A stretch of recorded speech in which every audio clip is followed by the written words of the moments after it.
Hey, all you beautiful Ethic cuties, welcome back from the day off that you earned, the Workers' Day, Labor Day. We got a great treat for you today on this special Tuesday edition. We got the one and only Madeline. We're going to be talking about making compliance contagious. So let's get a massive emoji explosion. We got a real core group here today. So I'm super excited for that. So as we run through our announcements, like I say every single week, sometimes twice a week, your network is your net worth. Neither are big enough. So drop that LinkedIn URL in the chat, drop in where you're coming from, and drop your favorite memory from the weekend. I had a great little party this weekend. Madeline was in Epcot. Okay, so everybody had some real fun memories from the weekend. Go ahead and drop those in. So we're going to be talking about healthcare compliance today, these special Tuesday sessions for our core group, the real heart and soul of our healthcare system show up here every single week. And all of us who are fighting these battles on our little corners of the world, try to make the world a better workplace. Welcome to the Ethics Verse. If you're here for SHRM credits, or you're here for HRCI credits, or you're here for HCCA or SCCE credits, this is the place to be. I got tagged in something last week from somebody who just passed their compliance certification board certification, and she loves the Ethics Verse because it's free credits all the time. So welcome. You can double dip even. Don't tell anybody that we let you double dip, but we do, okay? If you missed Ethics First Day 2.0, this was the biggest ethics event in the world, apparently. Over 4,500 people showed up, and we have all the takeaways. So if you don't have 4 hours to sit through a bunch of YouTube videos, you can 2x those and cut that in half, or you can just download this white paper. So be on the lookout for that, either on the console or in the chat. And while you're at it, do Control-T, open up a new tab, hop over to YouTube and search for Official Ethico. Like and subscribe that channel. There's tons of content coming out constantly across, of course, these weekly Ethics Verse shows and the Ethics Experts podcast, fastest growing ethics podcast in the world. Speaking of which, if you have not checked out any of the thought leadership that's out there, we have a great QR code here that you can hit this QR code and you can go ahead and see all the books that are in the Ethico library. These are the books you get to pick from every single week when if you win one of the 5 books that we give away. And we just had the one and only Bill on from AT&T. Bill has a really cool Bill Ryan from AT&T for episode 228. So if you have not checked out the Ethics Experts yet, what the heck's wrong with you? This is a great episode to get started with. Bill has built a really cool program at AT&T, a really authentic speak up program. And it really fits well with what me and Madeline are going to be talking about today, about how do we get these human sensors in our organization actually engaged in this risk management apparatus that we're putting together, to where their interaction is second nature. We can't do our jobs by ourselves. Compliance is a people business at the end of the day, and Bill has some really great frameworks and some really cool stories. So encourage you to check that out as well. You can get that where you listen to your podcast, or again, on that Ethico YouTube channel. So book of the day today, we are coming into conference season. We're going to be heading to SCCE in a few weeks up in Nashville.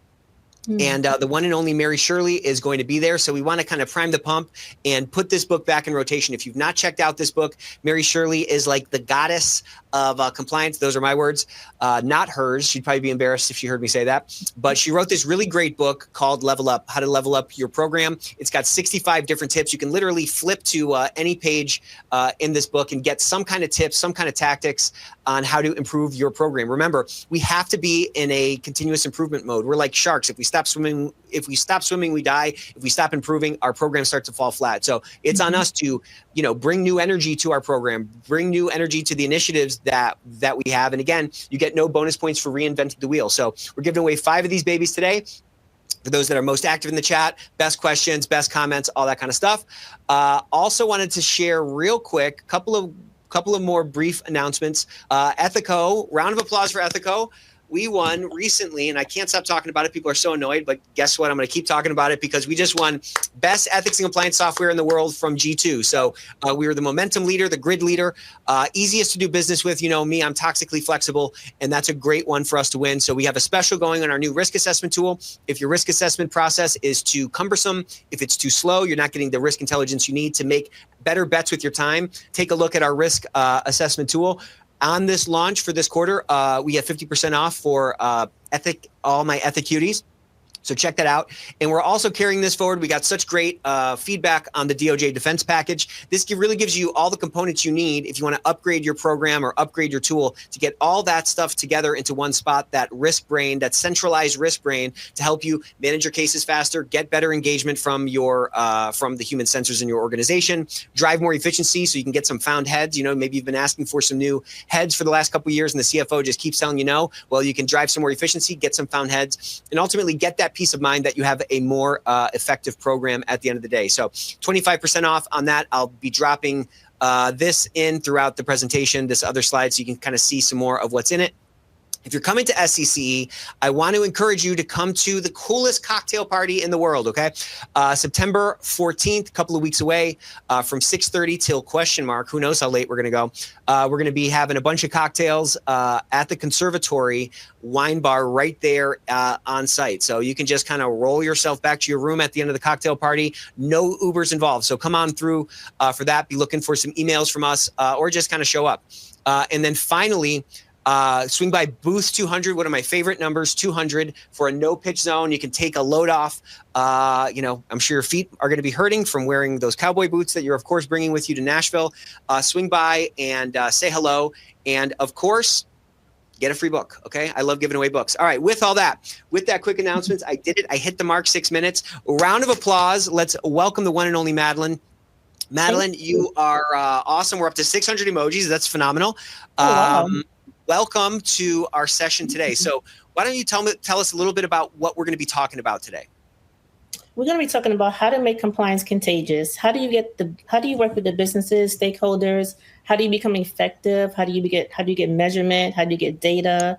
How do you get the training that you want to put out done within that year of planning? Like, how do you get those things done without having any pushback, with employees excited about it? You want people to come up to you and say, hey, when is the next training? So that's the goal of this conversation. And I'm going to share some quick tricks, some tips and tricks and how to make that happen.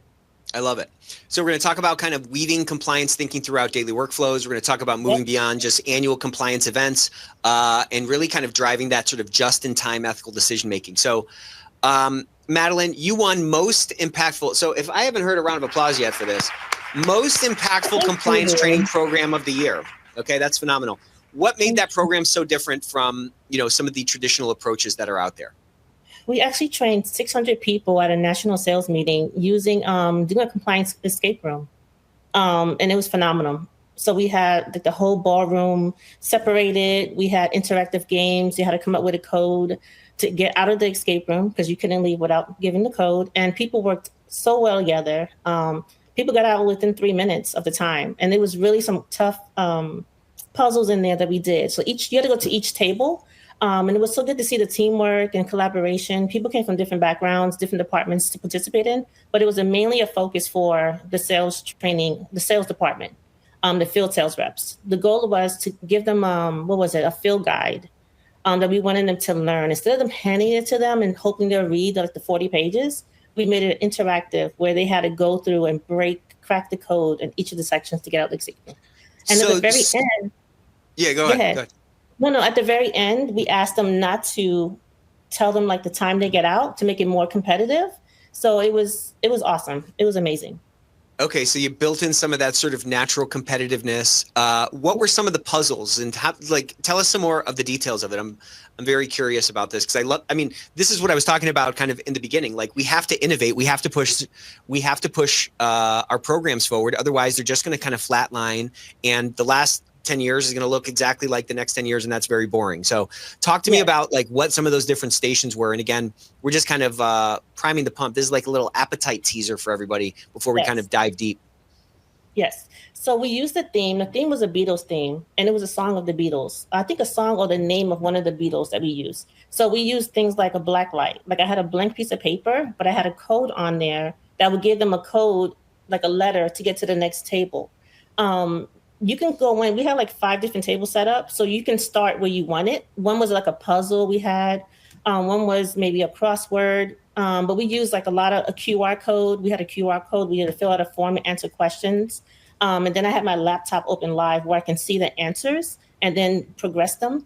We did have a thing in there where if someone was having trouble, with it. We would kind of like give them a little edge, a little push, a little hint. But everything was super, super organized. They came really prepared. They had the field guide right there next to them to look at it. And what I Cool. did was I make sure I incorporated each section inside of the whole escape room, so they can go through each of the pages to kind of find the answer. Cool. So they had kind of it was kind of like an open book test that was administered in kind of a creative way. Exactly. What was like surprising about that? Did you hit any kind of resistance in implementing that or rolling that out, or did you get like more buy-in than you thought? Maybe it was a little bit of both. Walk us through that, and I want to kind of get down to like, if you hit some resistance, which it sounds like you did, what kind of caused you to like push through that resistance to create this thing that obviously ended up being like a home run? No, so to start from the beginning, for when I brought it to the the compliance officer, it was just like, are you crazy? Like, there's no way we can do this. As we all know, as compliance professionals, it's hard to get minutes on the calendar to do time at a national sales meeting because it's super busy. So that was the first barrier. But when I kind of like broke it out and explained what I was doing, it took me about 6 months to build it, actually, because it was all done by me and some other team members. So that took a lot of time, and then getting the buy-in. And then the big thing was testing it to make sure it wasn't too hard. It wasn't impossible. So that was, once we started doing that and previewing it, we got more buy-in. But we did a lot of testing in the office before we flew to the city to do it. And then, of course, we hired a vendor to help us with like, I guess, watching each of the rooms, because we had to have like about 5 rooms going at the same time to accommodate the big crowd. And we did it over 3 days. So 3 days of going through all of the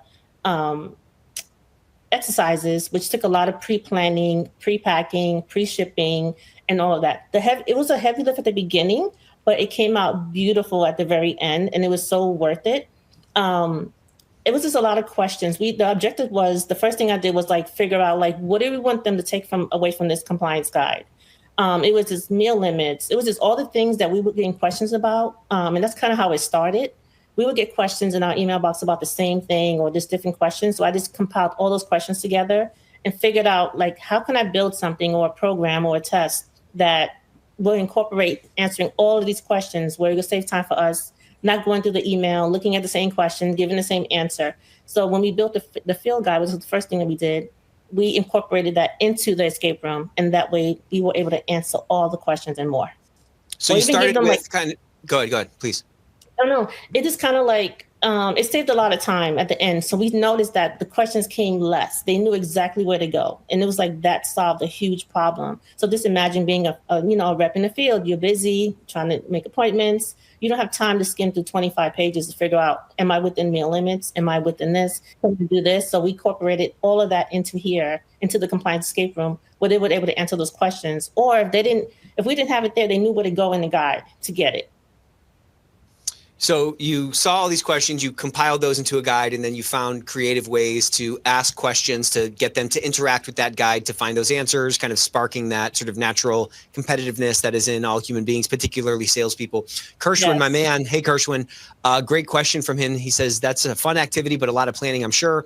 Can you give us a few examples of some of the questions or some of the, maybe some of the puzzles or whatever?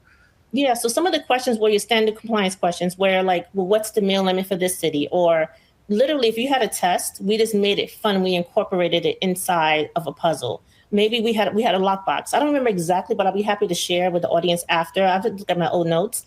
But we had like a lockbox. The goal was to open this lockbox at the very end that had like the full answer. But before you got to the lockbox, you had to have the code. And that code was, each table had like a letter that would unlock for you to know the code to get out to the riddle to open that box. So maybe it was like, what was like a song from the Beatles, and maybe it was like maybe a title of the Beatles, and maybe I think we used like, what was a word, and they figured it out. They were able to unlock it, and we didn't give it in sequence. For example, if it was apple, maybe the P was on the first table and the L was on the last table. So we kind of mixed it up, and they had to like unscramble it to get out of the box. And we had like real lock boxes, like a treasure box with a lock box. We made it very theme related. Cool.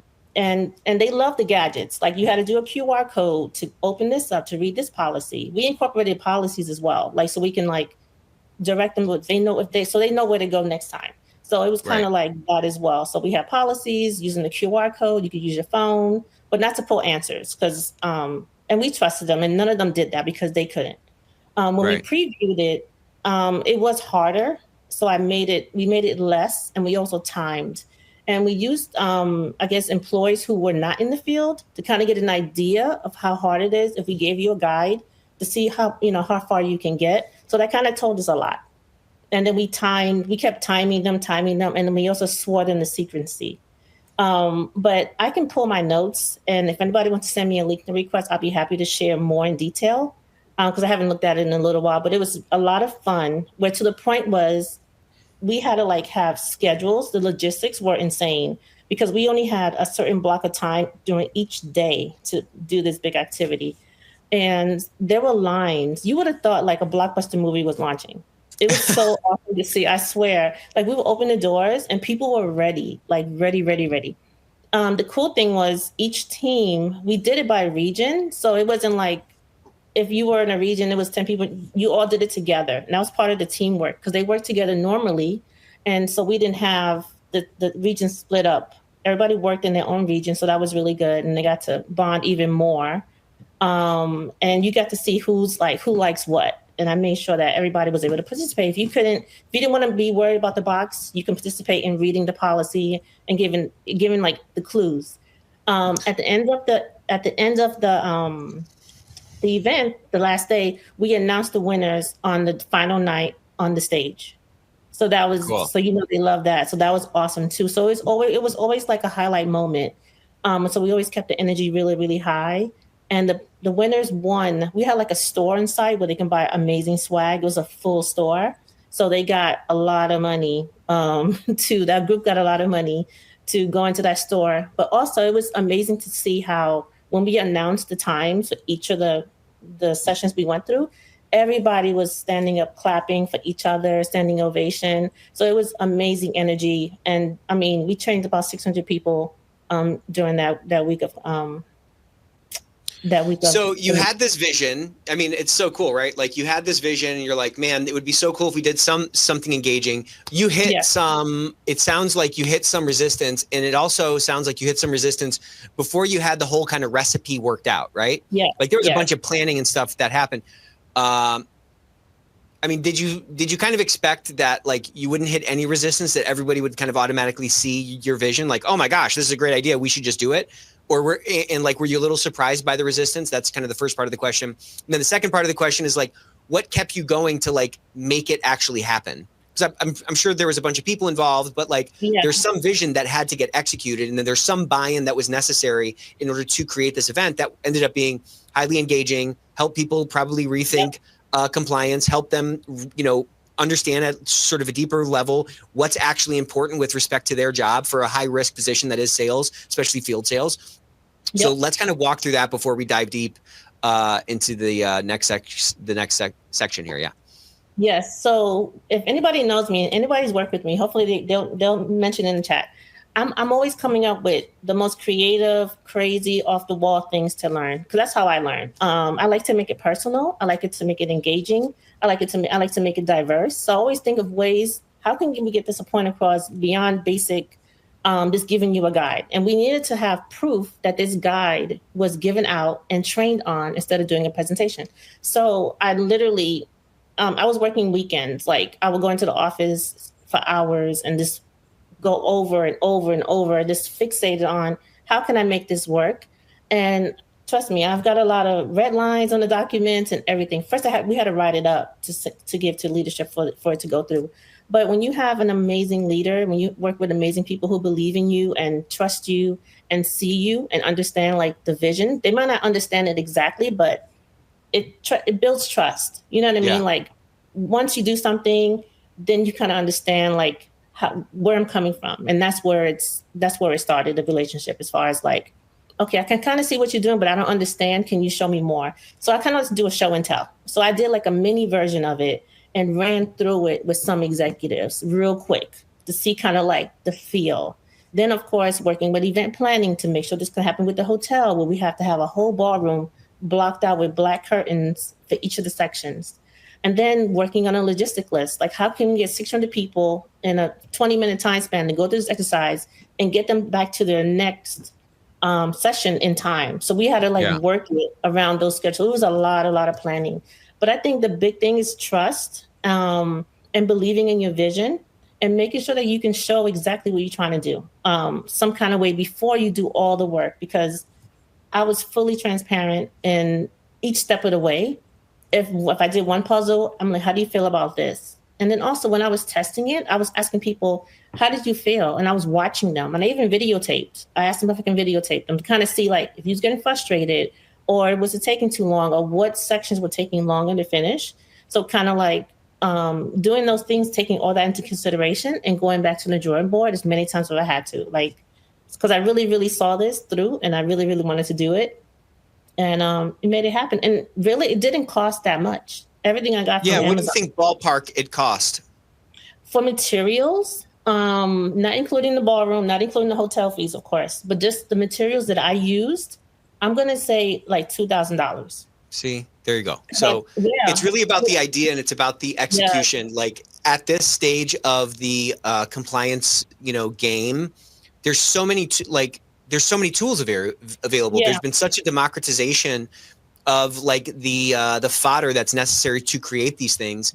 That's not really an excuse anymore. You know what I'm saying? Mm-hmm. Like there's 100 ways to do this. If you can't pay for an event planning company or whatever, you can probably get 80-90% of the way there. But it takes that initiative and it takes that sort of tenacity to continue to push it forward and make this vision a reality. I want to kind of dive into a little bit of your story. Like walk us through your journey from like training coordinator to compliance manager. And when did you kind of first realize that compliance could be more engaging rather than burdensome? Like this thing that you won this phenomenal award for was probably the fruit of some root that sort of took hold earlier in your career. Yes, it did. So I always put myself in a situation. That's the first thing. And first I want to say, people say when I grow up, I want to be a compliance, whatever, or I want to be a doctor. I always knew I wanted to be in compliance, but I came in through an unconventional way. I worked with sales training. So I was a training coordinator. And I had a really super duper amazing manager who let me participate in everything that the training managers did. And that's how I kind of learned how to use an LMS and understanding adult learning principles. I got training certifications. I was all in. But I remember getting like compliance training. I remember thinking like, I don't understand what I'm reading. I don't understand what I'm doing. I never walked away like fully understanding what it was because it was so heavy in content. And I remember thinking, like, how can I make this better if I ever had an opportunity? So one day a position became available. I approached the hiring department, the hiring person, and I asked, like, how do you feel about me applying? They was like, we welcome you to apply. I had no legal background or anything like that, but I knew what I can bring to the table as a start because I understood training and learning. And that's how I started. I started as a compliance analyst when I got into compliance, and I revamped the whole training program that way. And I kind of like built my way up because everything else you can kind of learn. And that's what I did. Were there any like assumptions about compliance training that you had to unlearn or that you felt the organization needed to unlearn in order to drive really some new ways to drive the engagement? Like what were some of those kind of impediments or some of those like old frameworks that, you had to unearth or just had to kind of break down? Yeah. For example, one thing was, and companies still do it, where the compliance team has to always present the first day. That's a lot. But planning, when trainees come in, like getting the schedule together, being I was on the other side, we will always have to rearrange the schedule to meet with the compliance team's schedule. And it was kind of hard because, we had to get them out in the field and it was a lot of, I'm like, why can't we put this in a scoring package and put it in training? Like they can get this during pre-onboarding instead of having somebody present. And then when they come to the office on site, maybe just have a quick introductory. But people learn differently. Like, going through an hour presentation versus getting it at home or doing the first week of your training on site on your own time, within a parameter, of course, it's better because they get to soak it in. Their mind is ready for it. When you click on that button for compliance code of conduct, you already know that you're going to be training versus you just left a very intense test from learning what the MOA is on a product. Now you got to sit here and listen to me talk on a PowerPoint or something that you have no reason why why you're learning it.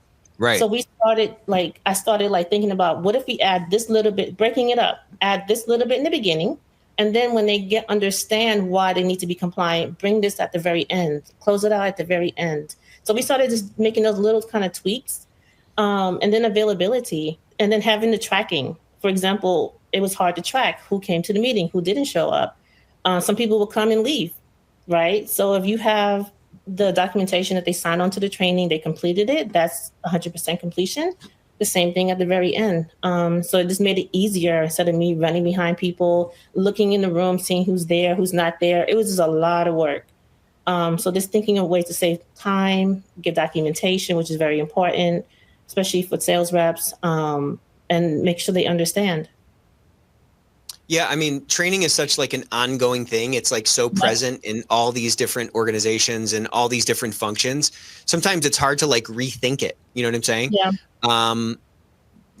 But it's so sort of like ripe for innovation when you can. And I think the fastest way to kind of do that is to start like, bring beginner's eyes to it, and then also kind of keep the end in mind. Like, what are the most important things? Is it just to make sure people sit, in the same seat for an hour, or is it that they walk away with a couple of pieces of information, or they know where to go look should something come up if they're able to like identify it? I think when we can rethink some things like that, or bring kind of those fresh eyes to, that like beginner's mindset to something that we maybe have been over for a long time or been a part of for a long time, we can usually always find some kind of a lever to pull. I want to talk about, kind of compliance culture in the context, I love these Tuesday sessions because I love healthcare.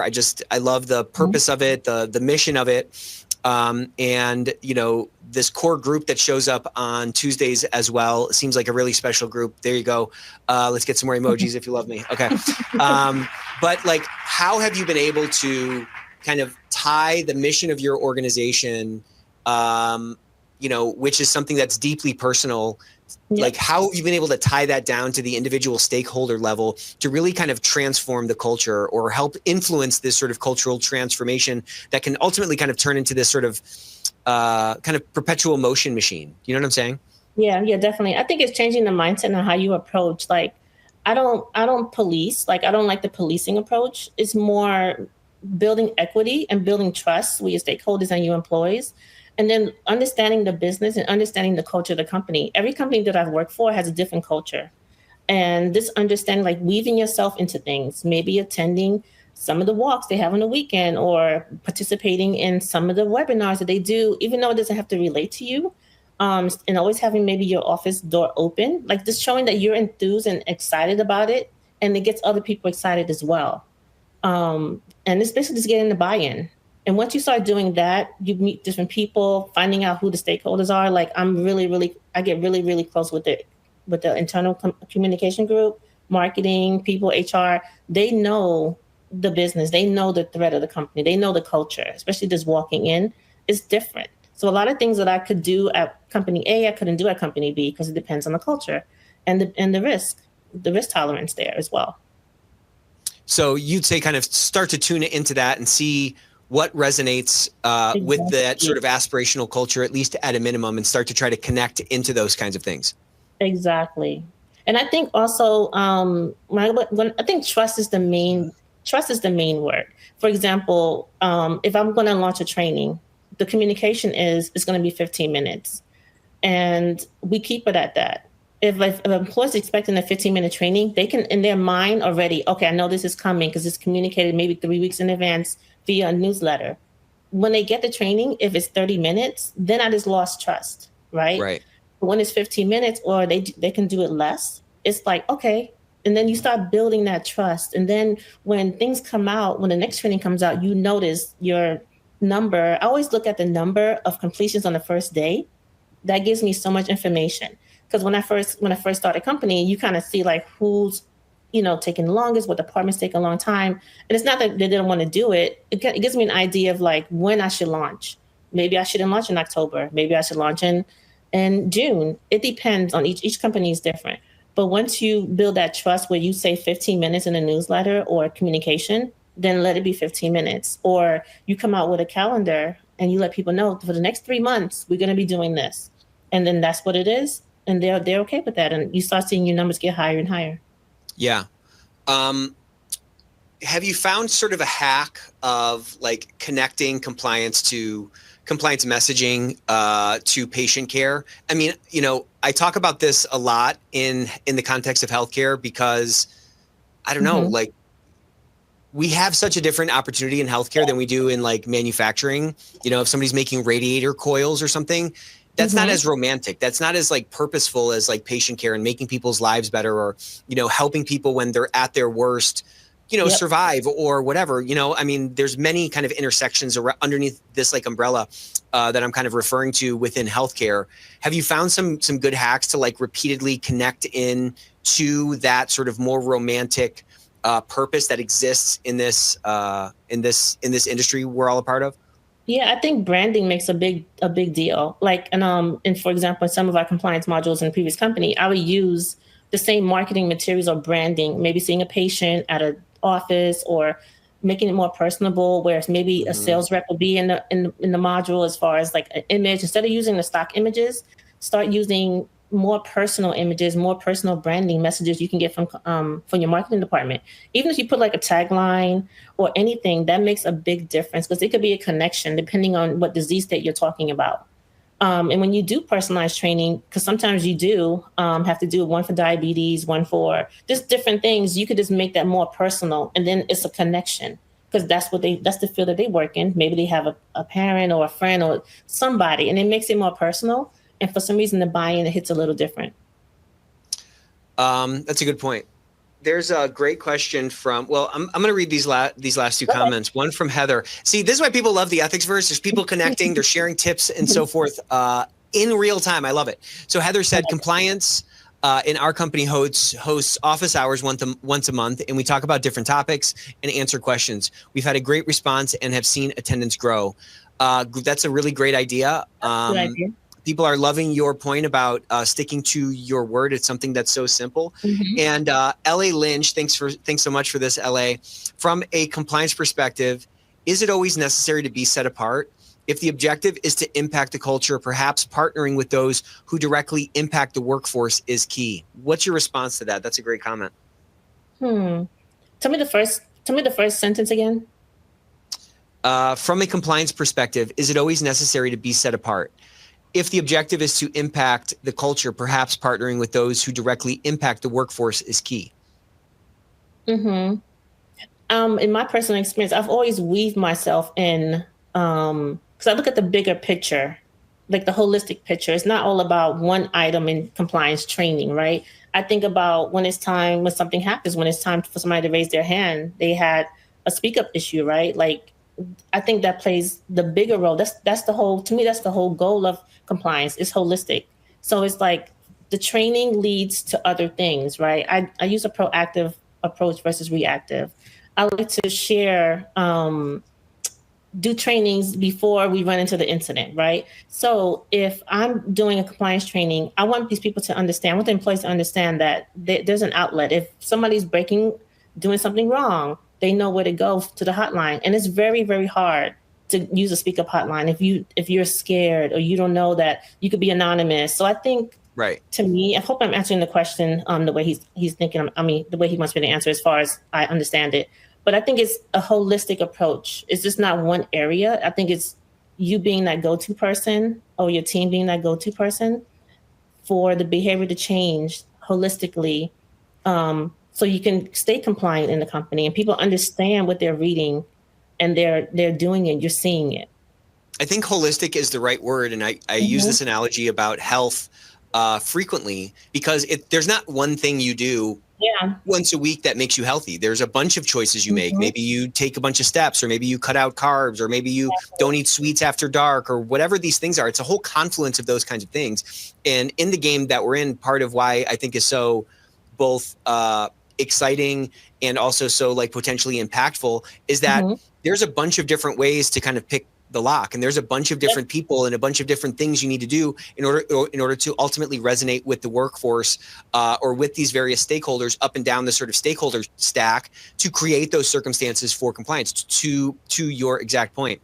Yeah, one more thing I want to add too, if I can, and also the whole point is we want employees to feel comfortable approaching or raising their hand about anything. If it's not happening to you, if you see something happening, I want you to feel comfortable and trust that there's a device in place or a tool in place where you can report not to me or to, you can use the system 24 hours a day.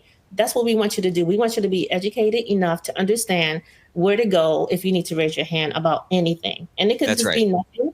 And that's the whole point. So it's like those little things that you do starting from training, just being visible, that builds trust. It changes the behavior because you're no longer this scary police.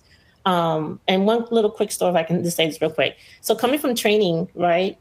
Guess what? You were invited to everything. When I was a training coordinator, training manager, I was invited to all the cool things, right? As soon as I changed over to compliance, the door was closed. Like I was not invited to anything anymore because the mindset was, oh my God, we can't have Madeline here because she's going to be watching us and I don't feel comfortable. And now she's going to be going on field rides. And that right there, it broke my heart because I'm literally the same person that I was in that other job. I'm just taking a different role. And that kind of like made me even make me even think deeper and made it more personal for me to like, what can we do to make people not be afraid of us? Because that's not what we want. We want people to come to us with the most crazy questions. And we don't always want to say no. We want to say, well, how can we work together to make this happen compliantly?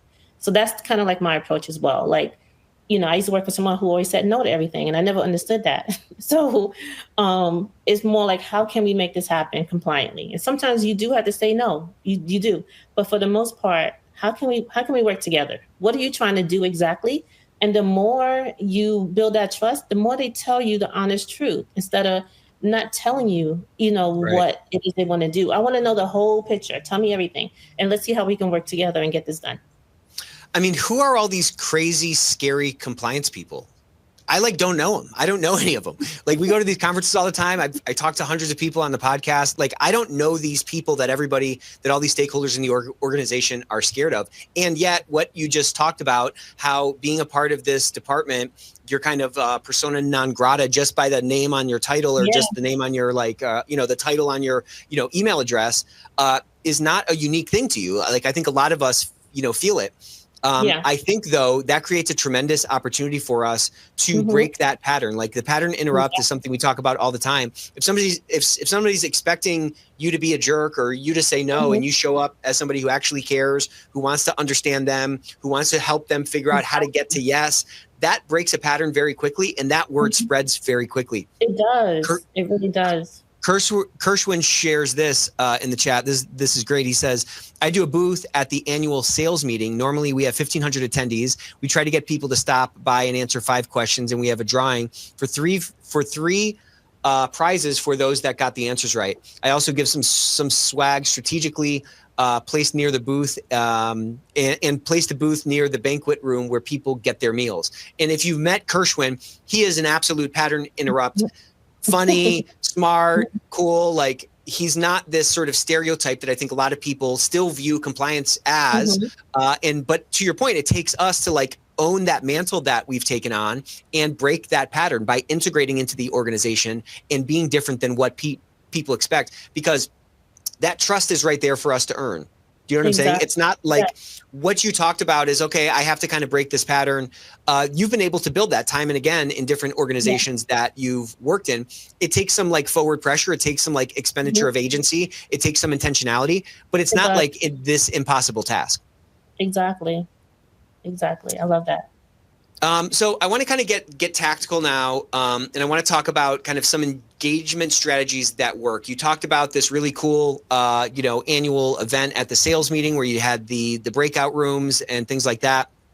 You've worked with LMSs, micro learnings, gamification, stuff like that. Which kind of interactive approaches do you feel yield the highest engagement rates? And I'm going to throw a curveball.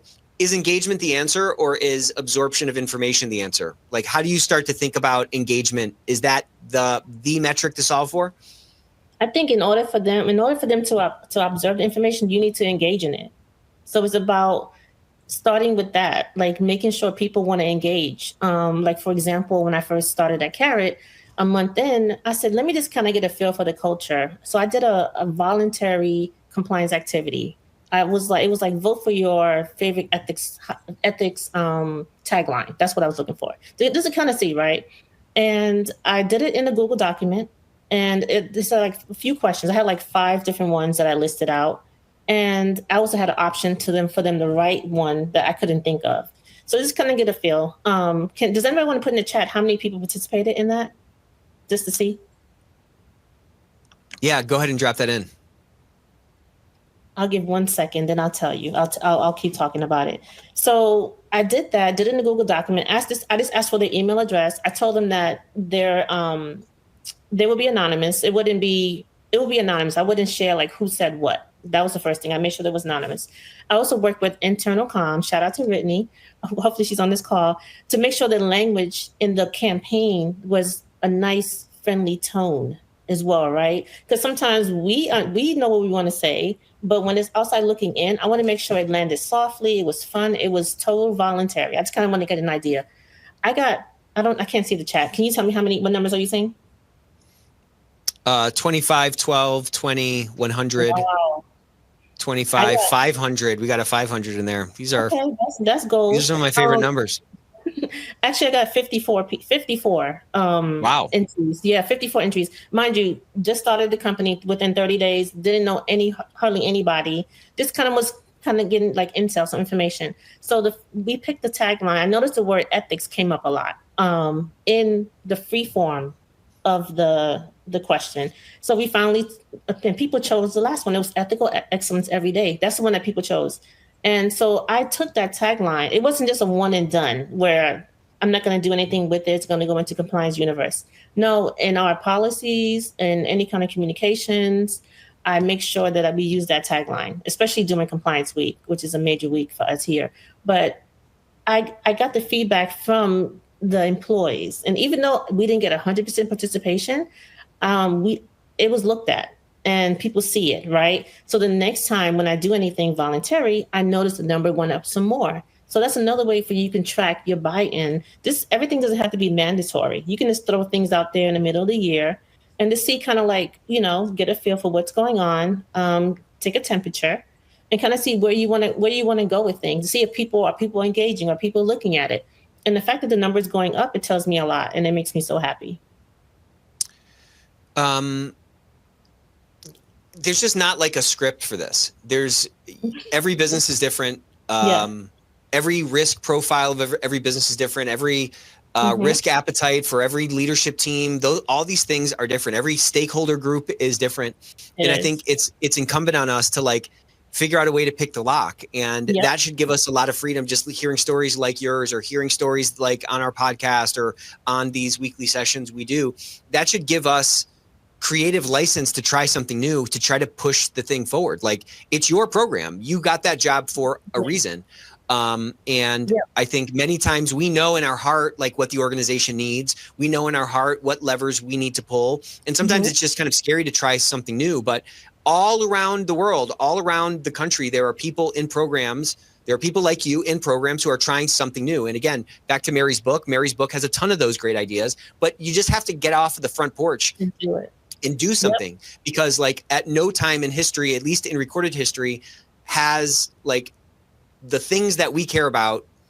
I'm going to botch this. Like, I'm going to sound like an absolute idiot from verb tense perspective, but like the things we care about, the workforce cares about to a much greater degree than like our grandfathers. Our grandfathers weren't concerned about what are the ethics of that organization. They were trying to get the gold watch and get the white picket fence or whatever the American dream was then. Now that there's been a massive shift in prioritization, there is a ton, it's way easier to like change jobs. So people are willing to vote with their feet and find organizations that really resonate with them. And they want to put their gifts to work in an organization that they can trust. So little things we can do to build that trust, little things we can do to drive that engagement, little things we can do to show them that whatever corporate trauma they experienced at their last job is not going to happen at that at the rate within this company because we actually care, that can unlock so much. And so does. many of these like old stereotypes that a lot of us are still dealing with. There's a great comment in the chat I'm going to come back to here in a second. We can shake those loose. Let me read this thing in the chat here if I can find it. This chat is blowing up and I love it. Here it is. Ooh, I missed it again. Okay. Yeah. Okay. So Marissa said, Nick, sometimes it's not the actual compliance people who are scary. I agree. It's the way that supervisors act toward their subordinates with respect to or with regards to watch out, the compliance people are here. So all of those stories add together to create some kind of a mythos within the organization. And I absolutely agree with Marissa.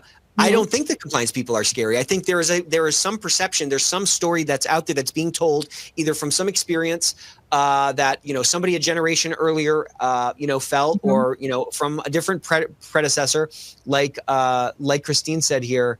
I love this. Folks are like crows. Bad experiences get passed down generation to generation. So maybe you're dealing with some of that, but I think to your point, it's on us to like unearth that and change the story. Like at any point we can start to try to change that story within the organization, and, getting those supervisors. This was up in the chat earlier, but getting those supervisors on our side, integrating with those counterparts and on that middle manager level can do a lot to kind of change the tide and change that perception that their people who they have a disproportionate influence on might have about us, and ultimately the level of engagement that we're going to get from them. Yes. And I also want to make another good point. That activity cost me $0. It was opening up a Google document, working with internal comms so that she can add it to the newsletter.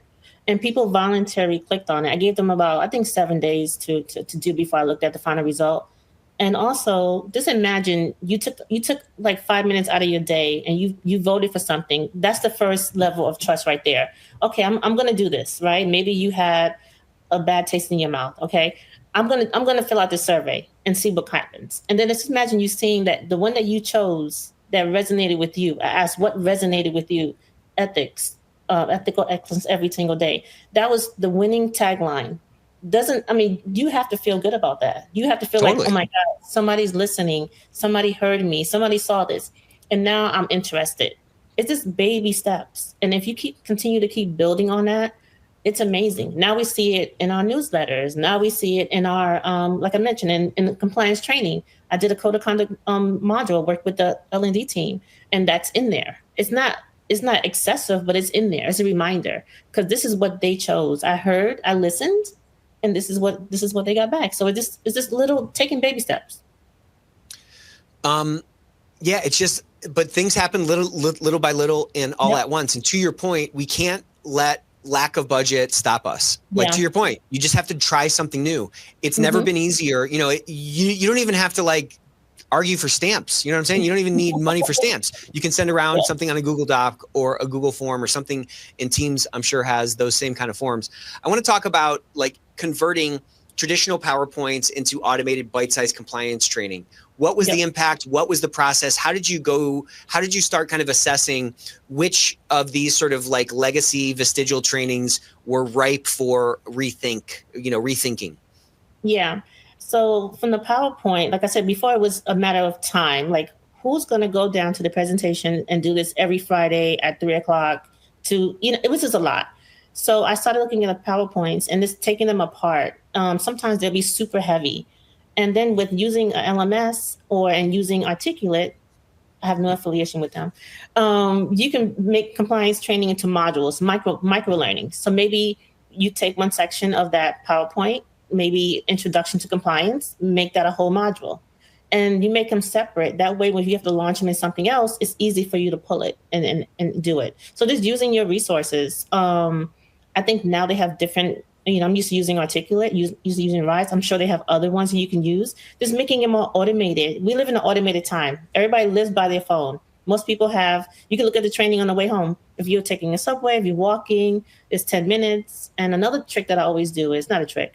I always put the time of the training in the module so people can see if it's 10 minutes. Like, it's no mystery. Once you open it up, you're like stuck in this 40-minute module. No, I'll tell you, this is 14 minutes. And I like doing off times because I don't know, I think it's like a little That's a cute little hack. I'll say this training is 14 minutes. Why isn't it 15 minutes? I don't know. I just like to do that. It makes it Well, it's interesting. like if you say 15, no one believes you. You know what I mean? I'm like, it's 12 minutes. It's 12 minutes. It's 9 minutes. So I'll do things like that. My wife knows when I say I'll be home in 15 minutes, it ain't going to be 15. That's how she knows. Okay. So what do you think the ideal length and frequency of micro learnings are? Is there a certain structure that you have, or do you kind of mix it all up? I think the shorter, the better. I mean, think about it. We're on our phone and Instagram, right? We see those stories come by really fast. Our attention span is not like it used to be. So I always think about what's the goal of this training? What do I want them to learn? And I work backwards. So I'll make sure that heavy content, break it down micro as much as I can to get the point across. Maybe like 10 minutes minimum, depending on the subject. If it's a high risk subject, of course, maybe longer, but 10 minutes is a good micro learning. And then it depends on how frequently you do it. A lot of times what I do is if I do like a calendar, like this year, I want to focus on these topics, right? We can't get everything done. So I'll look at that, what I can focus on, and then I'll save the other ones that are less risky for compliance week. And that's where I can broadcast those. I have 5 days to work with. So I'll make sure I embed a fun activity where people want to do it, and I'll add those subjects in there. And then just keep moving on like that. Then next year you can move those over, and you want to do a more deep dive, just move that same subject over to next year as a compliance initiative. And then you also can work with your people team. If people are launching training, like if your IT department is, hey, can I slide in on this one? Can I add 10-minute module into your training initiative this year? And that's been working beautiful for me as well. So it's so many different touch points you can use in collaborations. Just get friends, be friends with your marketing team, people team, IT team, whoever has training launched. First find out whoever's training launched and just make friends and say, hey, how can we work together? And you'd be surprised. Yeah. And back to LA, that comment from LA Lynch, integrating in to these other things prevents us from being like apart from the business and more being a part of the business. That's really what the key is. Yes. I want to talk a little bit about speak up campaigns. Yes. So, you've had a lot of experience with driving speak up hotline campaigns. How do you make, from my perspective, there is so much risk intelligence available through that channel or, through the channel of the anonymous hotline and the middle managers who get reports at 6 to 8 times what comes through that channel. And yet people are patting themselves on the back and benchmarking against 1.8 or 1.6 reports per 100 in our industry. How do you how do you try to address this concern that stakeholders have? How do you make reporting feel empowering rather than intimidating? What kind of hacks and tips have you developed on that front?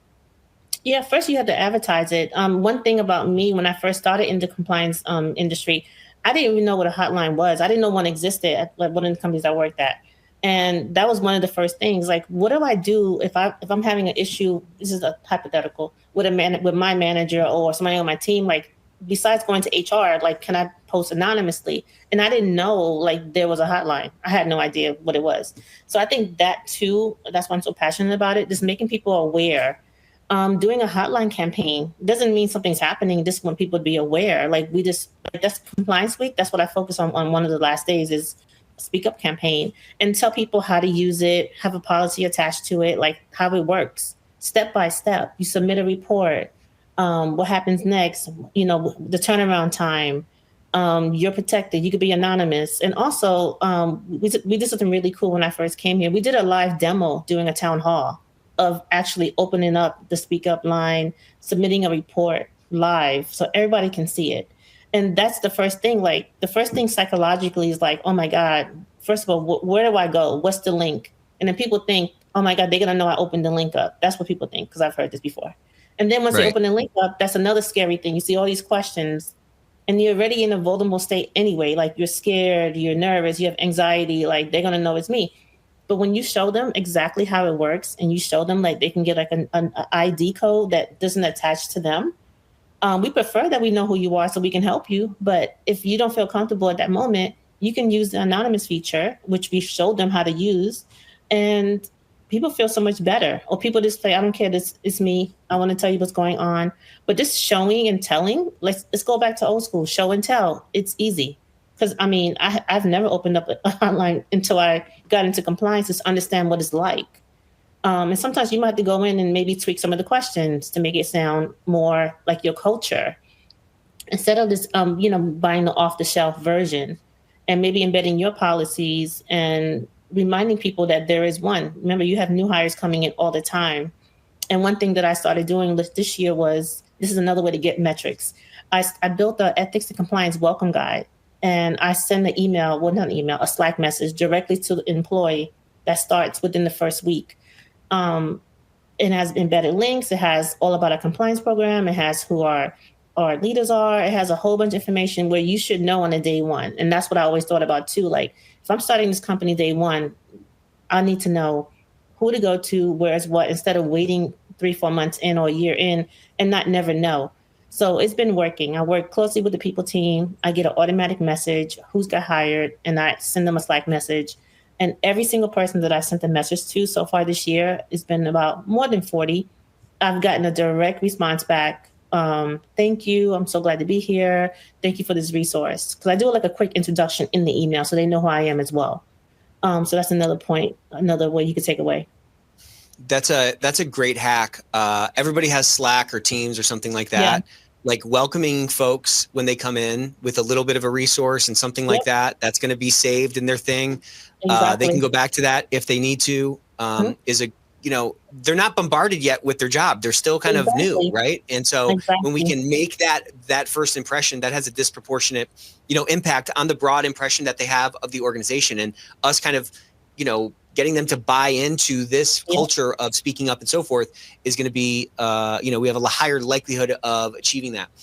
Yeah. When I was young, 13 or so, 12 maybe, my cousin sat me down. We watched Goodfellas, and he paused it right after that part where De Niro says, "Never rat on your friends and always keep your mouth shut." Okay. Many of us have this kind of snitches get stitches sort of sentiment that we have to overcome. Do you have any hacks for that? Do you have any ways that you can overcome that sort of, I don't want to be a rat. I don't want to, I don't want to be part of snitch culture. Is there a way that you've sort of successfully reframed it? Because I mean, in my mind, within my company, I want people's voice to be heard, not so that someone can get in trouble, so that I can fix a problem. And very rarely has someone gotten in trouble from something that I found out about from from somebody speaking up. Usually it's some kind of a problem, and usually, I just genuinely want to fix it. And I find that most leadership teams and most organizations kind of feel the same way, yet there's this sort of misperception. I don't want to get my friends in trouble. I don't want to be a snitch, all that kind of stuff. How have you helped reframe that in the context of getting more risk intelligence? Because like I always say, we can't do our job unless we're getting risk intelligence from the workforce, from the organization. Yeah. This, when you, as far as your speaker program, you list out all of the things that can possibly be something that you should raise a concern about.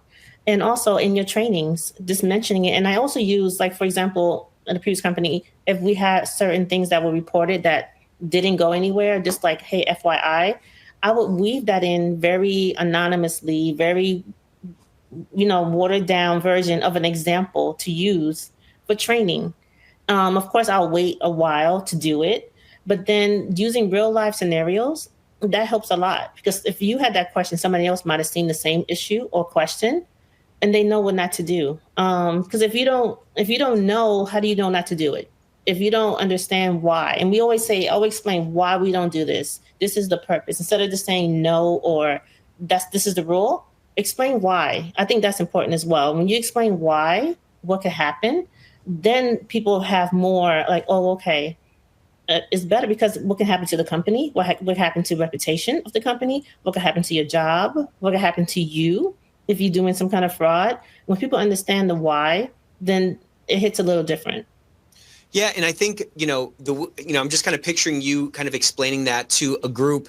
There's a lot of trust, that's very believable, and it's not like a scam. You're authentically trying to get. You're authentically sort of conveying the why. Kershwin said, Nick, I say you are protecting one person, but you are putting the other 7,500 at risk, and they may not even know what they are doing is wrong. That's great. Exactly. You know, Yes. I mean, look, we are all as human beings wired to help. We're wired to serve. We're wired, you know, ask a 3-year-old to help you do the dishes and watch their eyes light up. Okay. They just want to help. That's how we are in our purest form. And I think when we can credibly unearth that drive to leave the world better in the people within our organization, we start to get some buy-in that makes our job a lot easier. That without it makes our job really, really hard, where we feel like the outsider, where we feel like, you know, we keep, you know, we're spinning our wheels.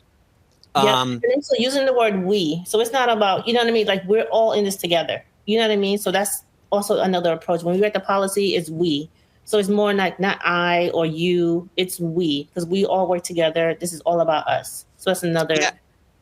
And it's on all of us to de-risk the organization and drive more excellence into the organization. Exactly. Excellence is just a higher degree of quality, or quality is just a higher occurrence of excellence in any kind of a system.